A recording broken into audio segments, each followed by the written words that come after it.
Hello, friends. If you are a smoker, I want to say it doesn't take much smoking to kill anyone. It's a study. Let me take you to the facts. People who says that smoking a cigarette one day per day it increases 64% higher risk of dying early than non-smoker.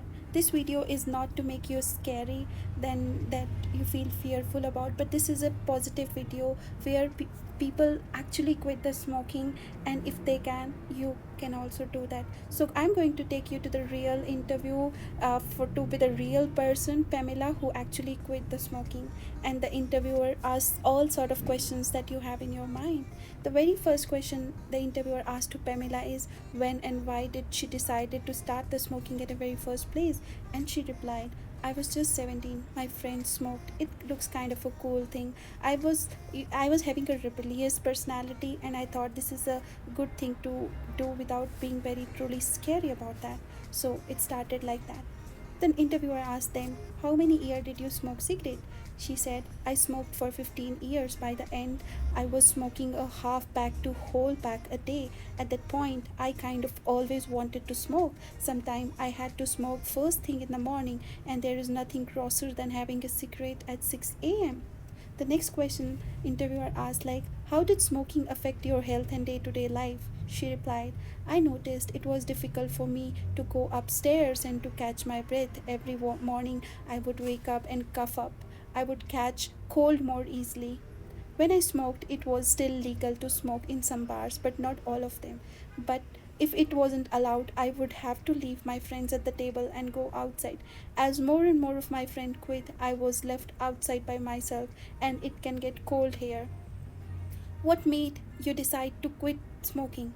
I always felt guilty about it, and I got tired of the health effects. I always knew I needed to quit, but I had to try between 5 to 10 times before I was successful. When I was in high school, I was a peer anti-smoker educator. I talked to younger kids in health classes, informing them about the health risks of smoking. I knew what I was doing to myself. Everyone knew it's bad, but I had an especially informed perspective on it. The next question that interviewer asked is, what were some challenging challenges that you faced when you decided to quit? For me, the longer I smoked, the more it felt like part of my identity, and that was difficult to let go. There were also certain triggers that made me want to smoke when I was trying to quit. One of my triggers was driving. So when I was driving, I would want a cigarette. My big trigger was stress. I felt like I couldn't cope if I did not have a cigarette. Now I realized that wasn't true at all. Another challenge I faced when I tried to quit was dating a guy who smoked. Smoking was a couple activity. When you have people close to you who smoke, it makes it difficult to give it up. I would think this person I respect and spend a lot of time with has this nasty habit. He is not giving up. So why should I give up? So these were the challenging.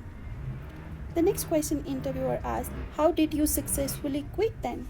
And she said, I used a website to help my quit. The site is social community of ex-smokers and people trying to quit.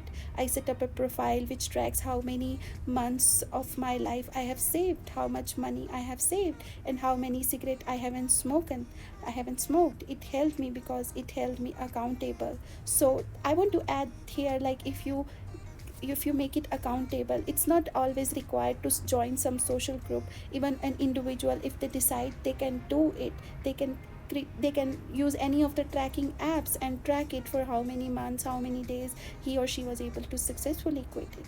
So further to that, she added, like, when I felt stressed and had a craving, I would post or I would note it down. People from all over the world, they try to help it, so they help me. So if but I would still say, if it's not always a social group activity. If you decide of your own, you can do it yourself. So, and she said that I always used a nicotine replacement products that was super helpful.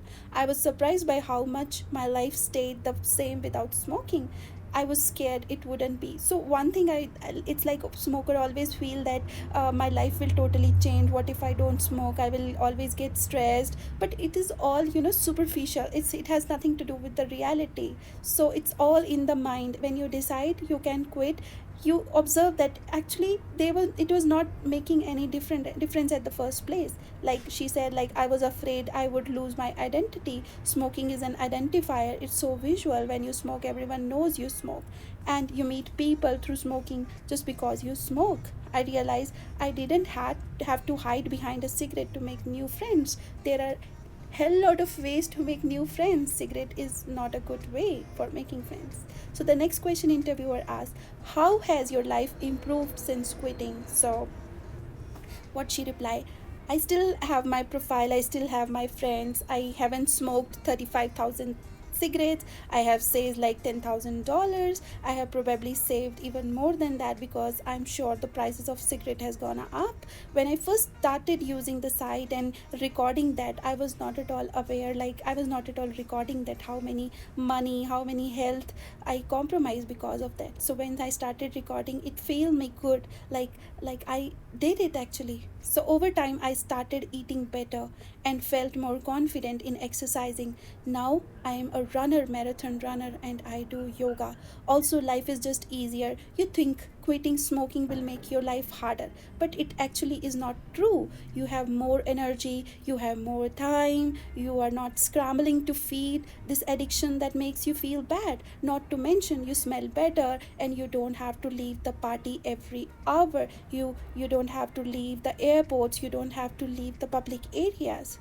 So the last question interviewer asked, like, what advice would you give other person who are trying to quit the smoking? So she replied, there are communities, there are friends who help, that you can reward yourself. Those first few weeks are difficult, are so difficult.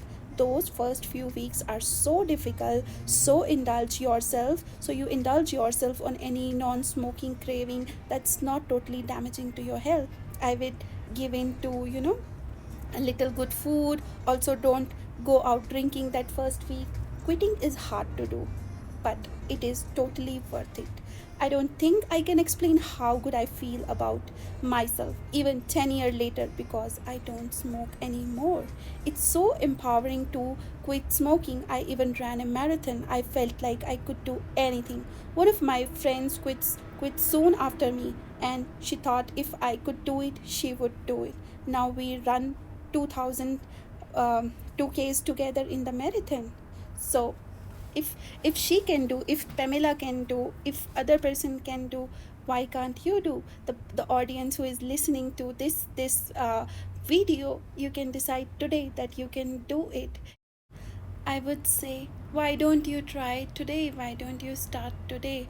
Otherwise, this situation will be like this frog who wanted to come out from this boiling water, but this frog has tried so hard to adjust in the boiling water that now the legs are damaged completely. So similarly, if we try to adjust with the smoking environment, we try to adjust with the smoking just one cigarette a day or two cigarette a day, but eventually it will get too late that you will not able to come out of this boiling water, and it will end your life. I am not horrifying you, I am just saying that start today. You can do it. If Pamela can do it,